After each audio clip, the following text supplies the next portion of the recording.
ஸ்ரீ சக்கரம் பக்தி நேயர்களுக்கு வணக்கம் கூறி ஜோதிடர் சரவணாமிர்தம் வணங்கி பேசுவதில் மகிழ்ச்சி அடைகிறேன்.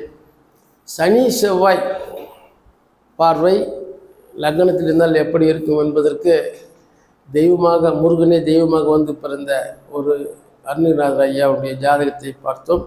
அதே போன்று இரண்டாம் பாவத்தை பார்த்தால் சனி செவ்வாய் இரண்டாம் பாவத்தை பார்த்தால் எப்படி இருக்கும்? இரண்டாம் பாவம் என்பது என்ன என்றால் குடும்பஸ்தானம், வாக்குஸ்தானம், பெருமை, கௌரவம், புகழ் எல்லாம் உள்ளடக்கிய ஒரு ஸ்தானம் இரண்டாவது ஸ்தானம். இரண்டாம் ஸ்தானம் வந்து காலபுருஷ தத்துவத்திற்கு மேஷம் முதல் இடம் என்றாலும் இந்த இரண்டாம் இடம் என்பது அவரவர் ஜனன ஜாதகத்திற்கு லக்னம் எங்கே இருக்கிறதோ அதற்கு அடுத்த ஸ்தானம் தான் இரண்டாம் இடம். காலபுருஷ தத்துவத்துக்கு மேஷத்தை நாம் மறந்து விடுவோம். ஆக அவரவர் ஜனன ஜாதகத்தில் இரண்டாம் இடம் பார்த்தால் ராவணேஸ்வரனுக்கு மிதுன லக்னம், இரண்டாம் இடம் கடகத்தில் குரு, மூன்றாம் இடத்தில் சூரியன், நான்காம் இடத்தில் புதன் சுக்கிரன், ஐந்தாம் இடத்தில் சனி ராகு, ஏழாம் இடத்தில் சந்திரன், எட்டாம் இடத்தில் செவ்வாய், 11ஆம் இடத்தில் கேது.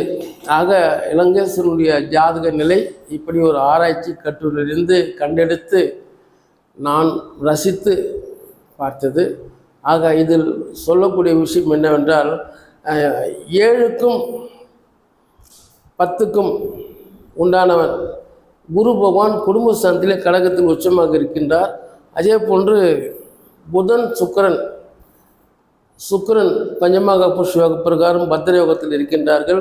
அதே போன்று சுக்கிரன் நீச்சமாக இருந்தாலும் நிசபங்க ராஜயோகம் எனக்கூடிய அளவில் இருக்கின்றார்கள். மேலும் சனீஸ்வர பகவான் புத்திரஸ்தானம், பூர்வ புண்ணியஸ்தானம் என்ற வர்ணிக்கக்கூடிய இடம் மிதுன லக்னத்திற்கு 5ஆம் இடம் துலாவில். அங்கும் சனீஸ்வர பகவான் உடன் ராகு சனியும் உச்சத்தில் இருக்கிறார்கள். இப்படி 8, 9க்கு உண்டான இங்கே இருக்கிறார்கள். அதே போன்று செவ்வாயும் பார்த்தால் 8ஆம் இடம் ஆயுள் ஸ்தானத்தில் உச்சமாக இருக்கிறார்கள்.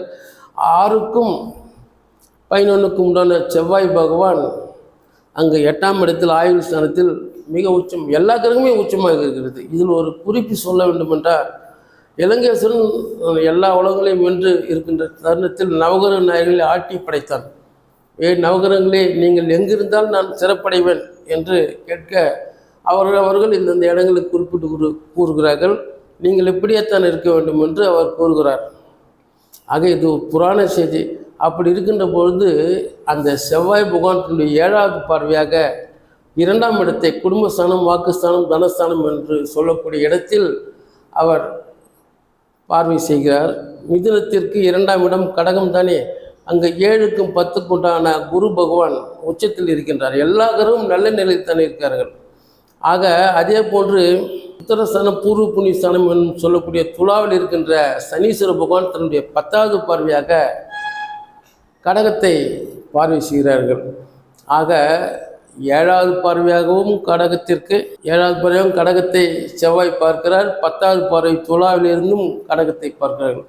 ஆக ராவணேஸ்வரனுடைய அந்த குடும்பஸ்தானத்தில் இந்த 2 கிரகங்களுடைய பார்வையால் அவருடைய புகழ் மறைந்தது.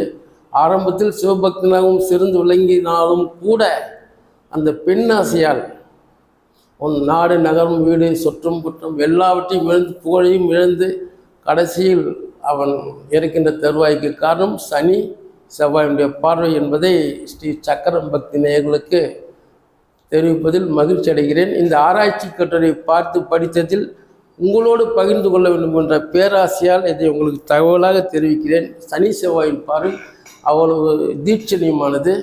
இதை கண்ணூரும் நேயர்கள் அருகாமையில் இருக்கின்ற உங்களுக்கு பிடித்தமான ஒரு ஜோதிடரிடம் சென்று உங்களுடைய ஜாதகத்தை பரிசோதித்து பலனை அறிந்து வாழ்க்கையில் மேன்மை பெற வேண்டும் என்று விரும்பி வேண்டி பணிந்து கேட்டுக்கொள்கிறேன். ஜோதிடர் சரவணாமிர்தம்.